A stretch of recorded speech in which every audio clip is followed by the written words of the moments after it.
ଦୋଳ ପୂର୍ଣ୍ଣିମା ବା ହଉ ଖେଳ ଉପରେ କିଛି ଜିନିଷ ଧ୍ୟାନ ଦେବା ଏବଂ ଏହା ନିହାତି ଭାବେ ପାଳନ କରିବା।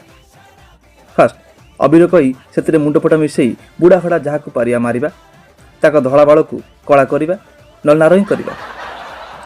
ସେକେଣ୍ଡ, ସୁନେଲି ବାଲି ରଙ୍ଗକୁ କାହା ସୁନାରେ ମାରିବା ଏବଂ ରୂପେରୀ ରଙ୍ଗକୁ କାହା ରୂପରେ ମାରିବା, ତାଙ୍କ ଚେହେରାକୁ ଜର୍ମାନ ସେପଡ଼ ବନେଇଦେବା। ଥାର୍ଡ଼, ସବୁ ପ୍ରକାର କୁକୁରଙ୍କୁ ଧରି ଲଙ୍କାଗୁଣ୍ଡ ସହିତ ରଙ୍ଗ ଫେଣ୍ଟି ବା ଗାଣ୍ଡି ପଛଆଡ଼େ ମାରିବା, ତାଙ୍କର କ୍ୟୁଁ କ୍ୟୁଁ ଆବାଜ ଶୁଣି ମଜା ନେବା। ଫୋର୍ଥ, ସାଙ୍ଗମାନଙ୍କ ଦେହରେ ବା ମୁହଁରେ ଓ ପ୍ୟାଣ୍ଟ ସାର୍ଟ ଭିତରେ ବା ପୁରା ବଡ଼ିରେ ହାତ ପୁରାଇ ପୁରା ବଡ଼ି ରଙ୍ଗ କରିନେବା, ଯେମିତି ତାଙ୍କ ଘରେ ଗୋଟେ ଦିନ ତାକୁ ବାହାର ତଳିଦେବେ ଏବଂ ତାକୁ ଦେଖିବା ମଜା ନେବା।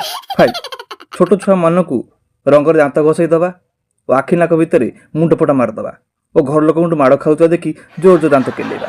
ସିକ୍ସ, ଭାଉଜମାନେ ଯେତେ ନାହିଁ ନାହିଁ କହୁଥିଲେ ବି ଦିଅର ଦିଅର କହି ରଙ୍ଗ ମାରି ଆସିବା, ପରେ ଭାଇ ଭାଉଜଙ୍କ ଝଗଡ଼ା ଦେଖି ଆଉ ଘରକୁ ଯିବାକୁ ମନ ନ କରିବା।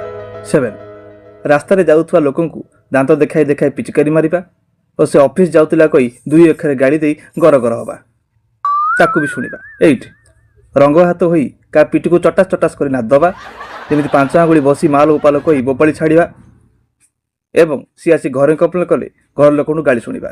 ଯଦି କେହି ରଙ୍ଗ ମାରୁଛି ଇଚ୍ଛା ନଥିଲେ ବି ତେବେ ତାକୁ ମା ଭଉଣୀଠୁ ଆରମ୍ଭ କରି ବାପା ଭାଇ ପର୍ଯ୍ୟନ୍ତ ଗାଳି ଦେବା, ତାଙ୍କ ବଂଶ ବୁନିୟାଦି ଉଦ୍ଧାର କରିବା। 10, ସାଙ୍ଗର ଜିଏଫ୍କୁ ଦେଖି ବା ଜିଏଫ୍ର ସାଙ୍ଗକୁ ଦେଖି କୁଲୁ କୁଲୁ ହେବା, ରଙ୍ଗ ମାରିବା ପାଇଁ ଆଗଭର ହେବା ଏବଂ ପରେ ତାଙ୍କର ବୟଫ୍ରେଣ୍ଡ ଅଛି ଜାଣି ମୋ ରଙ୍ଗ ୱେଷ୍ଟ ହେଲା ବୋଲି ଭାବିବା। ଆଉ ଜିଏଫ୍ ଯଦି ନିଜର ତେବେ ତାକୁ ଜୋରରେ କୁଣ୍ଢେଇ ଗୋଟେ କିସ୍ କରିବା, ନହେଲେ ଯଦି ଆମେ ଭାଡ଼ୁଆ କି ହିଷ୍ଟ୍ରିଆ ହୋଇଥିବା ତାକୁ ହୋଟେଲ ନହେଲେ ଓୟୋ ଯିବାକୁ କହିବା, ମନା କଲେ ବ୍ରେକଅପ୍ର ଧମକ ଦେବା। ମଦ ପିଇ ହୋଲି ପାଳନ କରିବା, ମଦ ପିଇ ହୋଲି ପାଳନ କରିବା ସହିତ ନାଳ ନର୍ଦ୍ଦମାରେ ପଡ଼ି ରହିବା, ବାପା ମାଙ୍କ ମୁଣ୍ଡ ଓ ସମ୍ମାନ ତଳକୁ କରିଦେବା। ଏହା ନିହାତି କରିବା। କ'ଣ ଶୁଣିବାକୁ ଭଲ ଲାଗୁନି? ତାହେଲେ ଆମମାନେ ଏସବୁ କରୁଛନ୍ତି କ'ଣ ପାଇଁ? ଆମମାନେ କ'ଣ ଠିକ୍ସେ ରଙ୍ଗ ଖେଳି ଶିଖିନେ? ଥରେ ଭାବନ୍ତୁ, ଚିନ୍ତା କରି ଦେଖନ୍ତୁ, ଏ କ'ଣ ପ୍ରକୃତରେ ହୋଲି ଖେଳ?